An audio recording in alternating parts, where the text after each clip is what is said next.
이런 이야기가 있습니다. 어떤 목사님이 교회 성도들과 함께 중환자실에 신방을 갔습니다.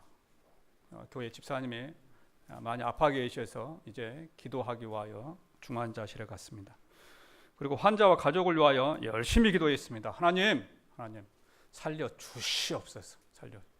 우리 집사님을 살려 주시옵소서. 주님의 능력이라면 못하실 것이 없습니다. 살려 주시옵소서. 살려 주실 것을 믿습니다라고 열심히 기도하고 나왔습니다. 그런데 병원을 나올 때 어떤 권사님이 목사님에게 물어보는 거예요. 목사님, 집사님 병이 참 심각하네요. 오래 못 살겠죠? 조금 전까지만 해도 합심하여서 하나님 능력이면 살 수 있습니다. 살려 주시옵소서 라고 그렇게 기도를 했는데 나오자마자 바뀌었어요. 생각이 바뀌어가지고 오래 못 살겠죠? 예. 그런데요, 우리도 그렇습니다. 우리도 우리 인생도 하나님 믿습니다. 하나님이라면 하실 수 있습니다 라고 열심히 기도를 합니다. 열심히 기도하는데 그 기도가 끝나고 나면은 슬그머니 마음 한쪽에서 불안이 찾아옵니다. 설마 그럴까? 아니야, 그렇지 않을 수도 있어. 자기가 기도한 것은 잊어버리고 하나님의 능력을 잊어버리고 그럴까 하면서 우리도 의심 가운데 살아가는 모습이 있다 하는 것입니다. 동명의 성도 여러분, 한 번 믿었으면 끝까지 믿으시길 바랍니다. 한 번 믿으면 끝까지 믿으시길 바랍니다. 예. 우리 주님의 능력은 어제나 오늘이나 동일하다 말씀하죠. 동일하다. 2000년 전에 그 주님이 지금도 우리와 함께 하신다 하는 것입니다. 이것을 믿는 저와 여러분들이 되기를 원합니다. 오늘 말씀이 그렇습니다. 오늘 말씀에 보게 되면은 예수님께서 제자들과 함께 갈릴리 바다를 건너가십니다. 그런데 그 바다에 큰 풍랑이 일어났어요. 이 갈릴리 바다는 이스라엘 지역의 북쪽에 있는 그런 큰 호수입니다. 호수인데 바다가 그 호수가 커서 또 성경에 보게 되면은 바다라고 불렸어요. 바다. 그런데 그 호수 주변에는 높은 산들이 있습니다. 거의 뭐 한 2,700m의 산이 있어요. 고지대로 이루어졌습니다. 2,700m면은 우리나라 백두산이 2,744m인가 되죠. 아무튼 그 정도 높입니다. 그러니까 엄청나게 높은 거죠. 한라산보다 더 높습니다. 그래서 그 산에서 불어오는 찬 공기하고, 원래 이스라엘은 또 사막 지역이잖아요. 그 주위가 사막 지역입니다. 그래서 사막에서 불어오는 그 더운 공기가 만나게 되면은 그 호수 안에, 바다 안에, 갈릴리 바다 안에 갑자기 막 돌풍이 분다는 거예요. 돌풍이 분다. 예정에 없던 바람들. 평상시에는 온화하다가도 갑자기 찬 공기와 따뜻한 공기가 만나면서 막 돌풍이 불고 큰 바람이 분다는 거예요. 그런데 지금 그날 밤에 그랬다는 겁니다. 그날 밤에 예수님께서 제자들과 함께 배를 타고 그 갈릴리 호수를 지나가던 그날 밤에 그러한 기상의 이변이 일어나고 돌풍이 불기 시작했다는 것입니다. 그런데 예수님은 어떻게 하고 계셨습니까? 예수님은 주무시고 계셨죠. 얼마나 피곤하셨는지 배 고물에서 벽에를 베고 주무셨다 이야기합니다. 38절에 보면 그러죠. 예수께서는 고물에서 벽에를 베고 주무시더니.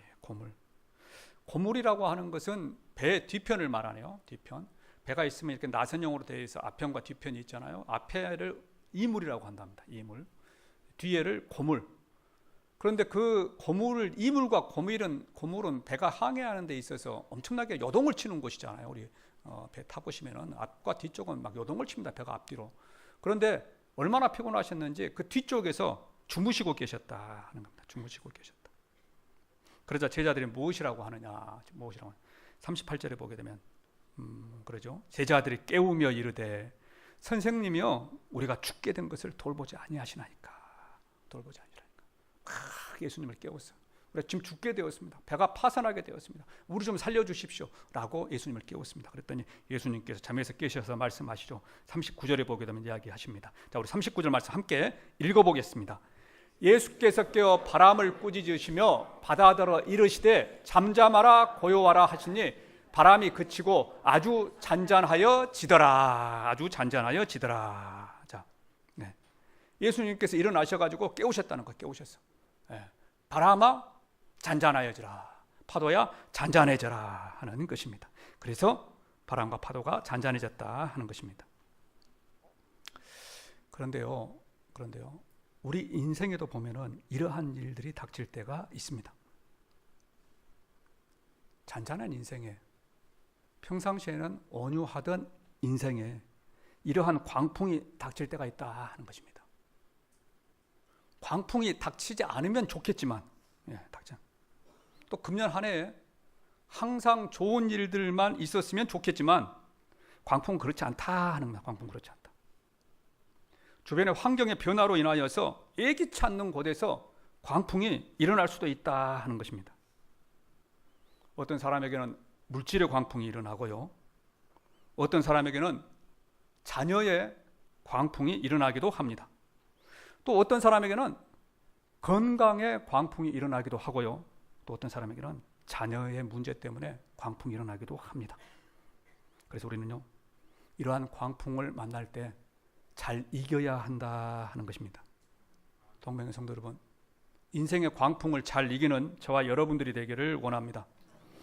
금년 한 해 가운데 우리 인생에 어떠한 광풍이 분다고 할지라도, 어떠한 어려움이 닥친다고 할지라도, 물론 모든 것이 다 잘 되면 좋지만 그렇지 못한 일들이 일어났을 때 그 광풍을 잘 이겨나가는 동명의 성도들 되시기를 주님의 이름으로 축원합니다. 그렇다면 우리는 어떻게 해야 되느냐? 이런 인생의 광풍이 일어날 때 어떻게 해야 되느냐? 우리는 그 인생의 광풍이 일어날 때 광풍이 일어나는 이유를 알아야 합니다. 그래죠. 이유를 알아야지만 그 문제에 대한 해결책이 있죠. 그래서 우리가 광풍이 일어날 때 그 광풍이 일어나는 이유를 알아야 합니다. 성경에 보게 되면 인생의 광풍을 만난 사람들이 많이 있습니다. 뭐 다니엘도 그렇고, 욥도 그렇고, 아브라함도 그렇고, 이삭도 그렇고, 야곱도 그렇고, 많은 사람들이 광풍을 만났습니다. 그런데 그 광풍을 만난 사람들의 유형을 살펴보면, 광풍의 유형을 살펴보면 한 3가지 정도로 이야기할 수 있습니다. 첫 번째는 뭐냐? 하나님의 일을 방해하는 사탄이 우리 인생의 광풍을 일으킨다 하는 것입니다. 하나님의 일을 방해하는 사탄이 우리 인생의 광풍을 일으킨다 하는 거예요. 욥기에 보면은 그렇습니다. 욥기에 보면은 욥은 하나님을 잘 믿는 사람이었습니다. 그래서 하나님도 욥의 신앙을 인정을 하셨습니다. 그러자 사탄이 이것을 시기합니다. 시기해서 욥을 시험하지요. 욥기에 보게 되면은 어느 날 사탄이 욥을 찾아갑니다. 욥을 찾아가셔 욥을 비난하는 거예요. 하나님께. 하나님, 욥이 하나님을 잘 믿지요. 하나님을 잘 믿습니다. 그런데 욥이 하나님을 잘 믿는 이유가 있습니다. 왜 잘 믿는 줄 아십니까? 사탄이 그러는 거예요. 하나님의 축복 함께 그런답니다. 축복 함께. 당시에 이 욥은 이 큰 부자였습니다. 큰 부자. 동방에서 가장 큰 부자라고 했어요. 자녀들도 10명이나 되고요. 그냥 막 목축업을 하는데 엄청나게 큰 부자였어요. 한번 보십시오. 하나님, 제 욥이요, 하나님이 축복하니까 저렇게 하나님을 잘 믿는 것이지, 하나님이 제가 가지고 있는 모든 걸 다 거둬가 보십시오. 그럼 쟤도 하나님 요구할 겁니다. 그랬어요. 그래 하나님께서 허허허 웃으면서, 그래 사탄아, 나는 안 건다. 나는 안 그럴 줄 믿는다. 그러면 네가 가서 욥을 한번 시험을 해봐라. 그랬어요.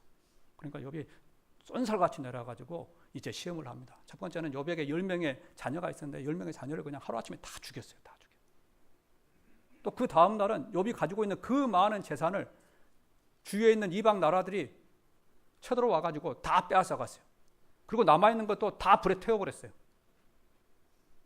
어째 생전 처음 들어보는 사람처럼 표정하고 계시네요. 네. 그러셨다는 거예요.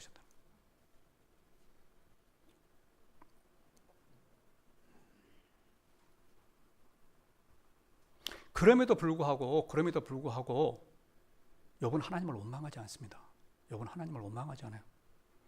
욥기 1장 22절에 보면 이렇게 말합니다. 이 모든 일에 욥이 범죄하지 아니하고 하나님을 향하여 원망하지 아니하니라. 아무리 하나님께서 그의 모든 재산, 자녀들, 그 축복을 다 빼앗아 갔다고 할지라도 욥은 하나님을 원망하지 않았다는 거예요. 그래서 하나님께서 그를 더 축복하셨다 하는 것입니다. 성도 여러분, 사탄이 하는 일은요, 하나님의 일을 방해하는 일을 합니다. 사탄이 하는 일은 하나님의 일을 방해하는 일을 합니다. 그래서 우리에게 광풍을 보내기도 하고 가정에 광풍을 보내기도 합니다. 또 교회에 자녀들에게 광풍을 보내기도 합니다. 그래서 우리는 알아야 합니다. 우리 인생 가운데 광풍을 만날 때 내가 잘못이 없는데도 그러한 광풍을 만날 수 있다 하는 것입니다. 광풍을 만날 수 있다. 그리고 그 광풍을 우리가 이기면은 하나님께서 축복하신다는 거예요. 욥기 보면 그러죠. 그렇게 어려움을 당했습니다. 어려움을 당했어요. 어려움을 당했는데 그 어려움을 욥이 잘 이겨나요. 잘 이겨나가. 그래서 그 욥기 마지막에 42장에 보게 되면은 하나님께서 그 잃어버린 것에 꼭 2배씩 축복을 해주십니다. 한번 가서 읽어보십시오. 2배의 축복. 인생의 어려운 광풍을 만났을 때 그 광풍을 이겨나간 욥에게 하나님께 축복하세요. 제가 앞에서 말씀드렸잖아요. 욥이 하나님께 와가지고 욥이 하나님을 잘 믿는데 내가 한번 어떻게 해볼까요? 그랬더니 뭐라고 그랬어요? 하나님이 그럼 네가 한번 해봐라. 그래서 해봐라. 무슨 말이에요? 욥이 아무리 난리 법석을 피워도 누구 손 안에 있어요? 누구 손 안에? 누구 손? 하나님 손 안에 있다는 거야. 하나님 손. 하나님께서 하지 말아라 그러면 못하는 거예요. 하나님께서 그래 해봐라. 하나님께서 욥의 믿음을 아시고 야 한번 해봐라. 네 해봐라니까. 우리 인생도 그렇습니다. 때로는 사단이 우리를 밀 까불듯이 까불려고 합니다. 그런데 그 밀 까불듯이 까부는 것도 하나님 손 안에 있다고 하는 것을 기억하시길 바랍니다. 하나님 손 안에. 그래서 우리가 하나님을 붙들고 있으면 하나님께서 우리를 2배의 축복을 해주신다는 거예요. 금년 한 해 가운데 이러한 믿음의 기적이 있기를 원합니다. 그리고 우리 주님으로부터 2배의 축복을 받는 우리 성도들 되시기를 주님의 이름으로 축원합니다. 두 번째는 뭐냐면은 순종하지 않았을 때 또 인생의 광풍이 불기도 합니다. 순종하지 않았을 때 우리가 잘 알고 있는 요나 그렇죠. 요나. 하나님께서 요나에게 니느웨에 가서 복음을 전하라 그랬어요. 니느웨에 가서. 요나 선지자죠. 그런데 요나는 그것이 싫었습니다. 싫어. 왜? 니느웨하고 이스라엘은 원수지간이에요. 원수지간. 아주 원수지간입니다. 그런데 그 니느웨에 가서 복음을 전하라고 하니까 싫은 거예요. 자기가 선지자임에도 불구하고. 그래서 요나가 어떻게 하냐면 나 못하겠습니다. 도망을 가는 거예요. 다시스로 도망을 갑니다. 그런데 다시스로 가려고 하면요, 이 지중해라고 하는 바다를 지나야 돼요. 지중해라고 하는 바다. 그래서 이제 요나가 배를 타려고 내려갔습니다. 그래가지고 갔더니 또 배가 있어요. 그래서 그 배를 타고 한참 갑니다. 한참 가는데 또 그곳에 또 지중해에 또 광풍이 부는 거예요. 광풍. 뱃사람들이 평상시에 그때 운행할 때는 광풍이 불지 않던 때예요. 광풍이 불지 않아. 그런데 이상하게 광풍이 부는 거예요. 광풍이 불어. 그러니까는 배 선원들이 생각해 보는 거야. 도대체 평상시에는 지금 예전 같으면 광풍 불 그러한 때가 아닌데 무슨 광풍이 부냐. 그래서 뭐라고 하냐면은 이 광풍이 누구로부터 시작되었는가라고 생각하자 그러면서 제비를 뽑습니다. 제비를. 누구 때문에 그랬는가? 제비를 뽑았어요. 제비를 뽑았더니 누가 뽑혔어요? 요나가 뽑혔다는 겁니다. 요나가 뽑혔어. 그러니까 선원이 뭐라고 하냐면 요나를 들어가지고 바닷속에다가 던져버렸어요. 그러니까 이제 요나가 어디로 갔어요? 물고기 뱃속으로 들어갔어요. 물고기 뱃속. 그리고 어떻게 해가지고 다시 나왔어요. 다시 나와가지고 하나님의 일을 감당을 합니다. 하나님의 한번 생각해 보십시오. 요나가 왜 광풍을 맞았습니까? 광풍을 순종하지 않아서. 하나님께서 분명히 니느웨에 가서 복음을 전하라고 했는데 그가 그것을 하지 않았기 때문에 그 인생이 이렇게 어려움을 당했다는 것입니다. 우리 인생도 마찬가지예요. 하나님께서 하라고 하신 일은 잘 감당하는 우리가 되기를 원합니다. 그 일들을 감당하지 않을 때 우리 인생에 광풍이 불 수도 있다 하는 것입니다. 그래서요, 신학교 가보면은 이런 사람들이 많아요. 신학교. 특히 우리 목사님들, 전도사님들. 목회 안 한다 이리저리 도망다니다가 마지막에 온 사람들이 많습니다. 하나님께서 작정하신 일은 다 이루세요. 아무리 요나가 도망가봐야 누구 손바닥 안에 있어요? 하나님 손바닥 안에. 저와 여러분이 아무리 도망가봐야 누구 손바닥 안에 있어요? 이거 기억하시길 바랍니다. 하나님 손바닥 안에 있다. 그래서 순종하면 축복받는다는 것입니다. 자, 세 번째로는 뭐냐면은 하나님께서 우리가 광풍을 보내시는 이유는 우리를 훈련하기 위해서입니다. 우리의 믿음을 훈련하기 위해서. 오늘 말씀이 이것을 설명하고 있습니다. 오늘 말씀 우리가 보고 있습니다만 그 앞부분에 보게 되면은 예수님은 제자들에게 여러 가지를 가르쳤습니다. 여러 가지를. 병 고치는 것을 통하여 가지고 여러 가지 믿음을 가르쳤어요. 그리고 마지막에 그 믿음을 테스트하기 위하여서 제자들에게 야 우리가 갈릴리 바다로 가자 하는 겁니다. 35절에 보면 그러죠. 그날 저물 때에 제자들에게 이르시되 우리가 저편으로 건너가자 하시니, 예, 저편으로 건너가자. 여기서 그 저편으로 건너가자고 한 사람이 누구예요? 예수님이잖아요. 그럼 예수님이 광풍이 불 줄 알았을까요? 몰랐을까요? 다 아시죠. 그런데 아심에도 불구하고 그곳으로 건너가자 한 이유가 있어요. 지금까지 예수님께서 가르치시고 교육한 것이 잘 교육되었는지 학습되었는지 테스트하기 위하여서 그렇게 하셨다 하는 것입니다. 그래서 40절에 보게 되면 이렇게 말씀하세요. 이에 제자들에게 이르시되 어찌하여 이렇게 무서워하느냐? 너희가 어찌 믿음이 없느냐? 어찌 믿음이 없느냐? 야, 이놈들아. 지금까지 내가 너희를 잘 이렇게 훈련을 했는데, 그래서 내가 너희들 지금 테스트를 좀 해보니까 난리가 난 거야. 예수님 죽게 되었습니다. 예수님 말, 야, 이놈들아, 왜 지금까지 믿음이 없느냐? 그래서 우리는 이것을 알아야 합니다. 하나님께서 우리의 믿음을 테스트하기 위하여서 때로는 우리 인생에 광풍을 허락하신다 하는 것입니다. 그러면 한 해 좋은 일들만 있기를 원합니다. 좋은 일들만 있기를 기도합니다. 그러나 내가 원하지 않는 일들이 시작되거든. 야, 하나님께서 나를 테스트하는구나. 자기 가슴을 탁 한번 치면서, 야, 하나님께서 나를 테스트하는구나. 내 믿음이 어떤가 보시기 위하여 나를 테스트하는구나. 내가 이것을 잘 이겨나가면은 내가 하나님의 축복을 받겠구나 라고 하는 것을 생각하는 저와 여러분들이 되기를 원합니다. 이것만 뛰어넘으면 하나님께서 축복하신다는 것입니다. 자, 그렇다면 두 번째로 우리는 어떻게 해야 되느냐? 인생의 광풍을 만날 때 어떻게 해야 되느냐? 주님을 바라봐야 한다. 주님을 바라봐야 한다. 오늘 말씀에 제자들 그러죠. 배의 광풍에 보니까 뭐라고 합니까? 예수님을 부릅니다. 예수님을 불러가지고 예수님 흔들어 깨워요. 예수님 주무시고 계시니까 우리 좀 살려주십시오. 그랬더니 예수님께서 벌떡 일어나가지고 바람과 파도야 잔잔하라. 그랬더니 바람과 파도가 잔잔해졌더라. 우리 인생의 광풍이 불 때 우리가 해야 될 건 이겁니다. 우리 주님을 흔들어 깨우는 거죠. 주님 도와주시옵소서. 주님, 내가 지금 어려움에 빠져 있습니다. 주님 도와주시옵소서 라고 그렇게 기도해야 할 줄로 믿습니다.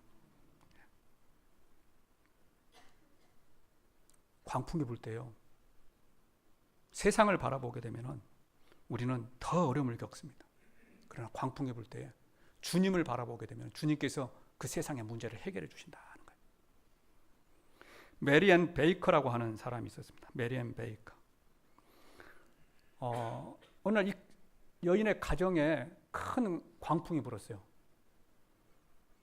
그의 아버지와 어머니와 동생이 같은 병으로 죽었습니다. 같은 병으로. 그리고 자기도 그 병에 걸렸어요. 그래서 죽을 날만 기다리고 있어요. 마음이 너무 아픈 거야.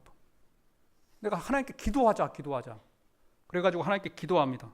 하나님, 왜 우리 가정이 이렇게 되었습니까? 하나님, 우리 가정 좀 살려주십시오. 아버지, 어머니, 동생 다 죽었습니다. 이제 나도 죽게 되었습니다. 하나님, 한 번만 살려주십시오. 하나님께 통곡하며 기도하기 시작했습니다. 그랬더니 하나님께서, 성령께서 그의 마음 가운데 오늘 말씀, 이 메시지를 가르쳐 주셨어요. 제자들과 예수님이 갈릴리 바다를 갈 때 광풍이 불었다. 그런데 예수님께서 일어나서 바다야 파도야 잔잔해져라. 그렇게 선포하실 때 바람과 파도가 잔잔했다. 이 말씀이 들어오니까 막 위로가 되었어요. 그래서 그가 하나님께 감사 기도를 합니다. 하나님 감사합니다. 하나님께서도 내 문제를 해결해 주실 줄로 믿습니다. 그렇게 믿음 가운데 그가 썼던 시가, 찬송시가 371장입니다. 371장. 우리 371장 한번 펴보실래요?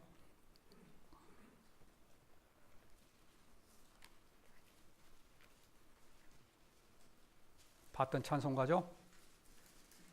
예배전에 불렀던 찬송가입니다. 또 설교 후에 부를 찬송가입니다. 이 찬송가 보면은 그래요. 1절은 이 성경에 기록된, 제가 오늘 설교했던 내용이 1절에 기록되고 있습니다. 구주여 광풍이 불어 큰 물결이 일어나 온 하늘이 어둠에 쌓여 피할 곳을 모르니 우리가 죽게 된 것을 안 돌아봅니까? 깊은 바다에 빠지게 된 때 주무시려 합니까? 오늘 말씀의 내용이죠. 그리고 2절의 내용은 보게 되면 자기 마음에 대한 자기 신세를 이야기하고 있습니다. 내 신세가 제자들과 같이 지금 똑같은 상황입니다.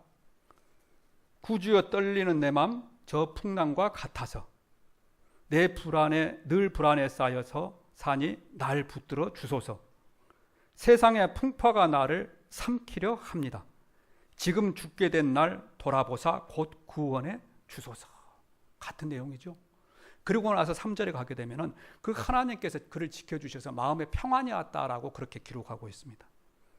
함께 읽어보겠습니다.